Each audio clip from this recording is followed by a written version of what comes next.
Hello, it's Pam of HealingStars.com. This is the new moon chart, 8th of February. It's the afternoon in the UK, obviously be the early hours in the US.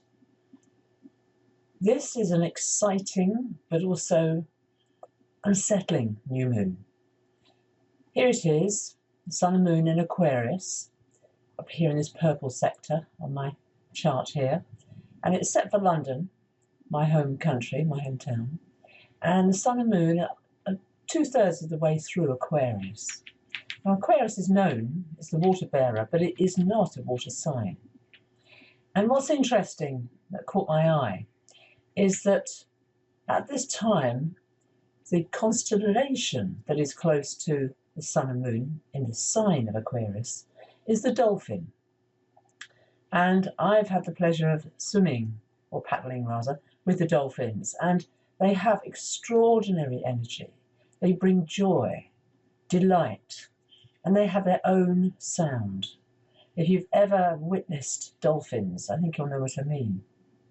It's the symbol very much of new life, the sacred saviour of the sea. And dolphins are very helpful to others. That's very much a quality of Aquarius, the humanitarian, wanting to save and help other people, reaching out to groups. It's to do with humankind, mankind. And it's the penultimate sign of the zodiac. It is governed in turn by Uranus. Here's Uranus currently moving through Aries. Nothing new there. But notice the degrees, look at the numbers. Uranus is at 17 degrees of Aries. The sun and moon are at 19 Aquarius. They are very closely linked. And I've shown the chart here showing you these links. The sun and moon, if I look down here where it is Aquarius, Uranus here, is a positive aspect. It's a creative aspect. It's called a sextile.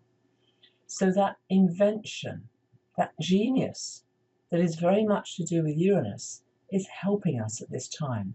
Tune into your creativity. Tune into your playfulness, like the dolphin. The groups. The dolphins never swim on their own, do they? They're always together.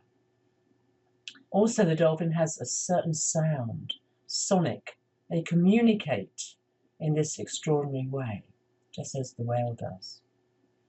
What is also very, very important at this time is Mars. Mars is in Scorpio. It's my sign. You might notice my voice is gone.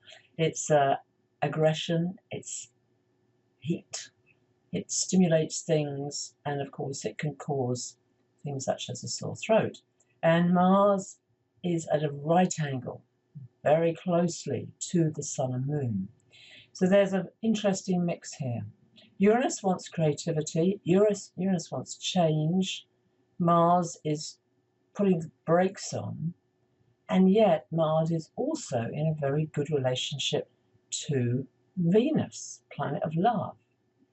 Venus, for those of you who are Capricorns, you've got Venus in your sign at the moment, and last week Venus was travelling alongside Pluto.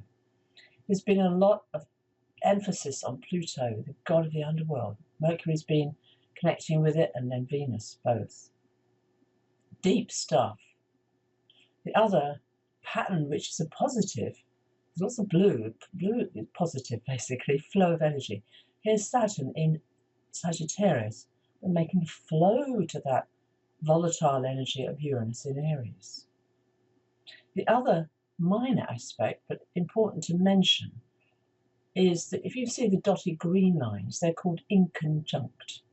And that, like the word itself, it's an awkward connection. So Mars in Scorpio, a water sign, is making an awkward connection to Uranus, a fire sign. Just think of fire and water. They don't get on.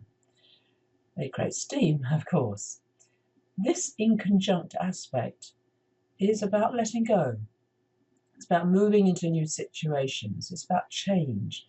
It's about release. So it's not a total negative at all. But letting go is not easy for us as humans. We like to hold on to things. And holding on can be obviously a very negative trait. It's associated very much with Taurus. But holding on, being possessive, and letting anything, a person in your life or anything you're overly attached to that you think might bring happiness. Because happiness, I believe, is within us. It's not something we can have from outside and try and take. The other connection is going on is also in conjunct with Jupiter and the Sun and Moon. Now that's an interesting process. Virgo, where Jupiter is, earth sign. Aquarius is an air sign. Earth and air kind of dry. There's no moisture there. There's no feeling there.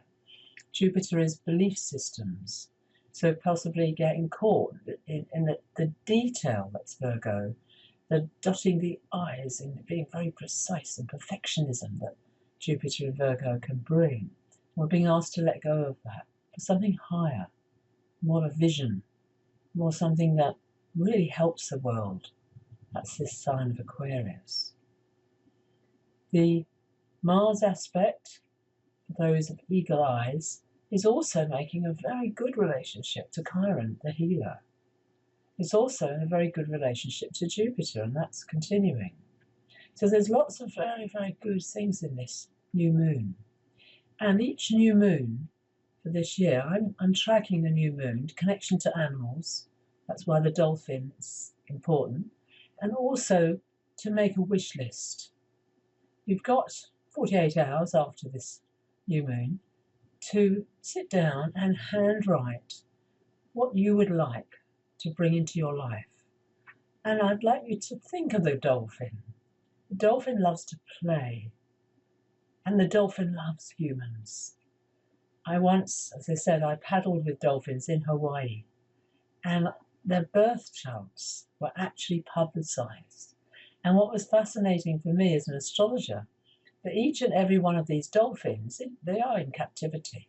They were born, they were all Cancerian, the sign of the nurturing, the sign of the mother.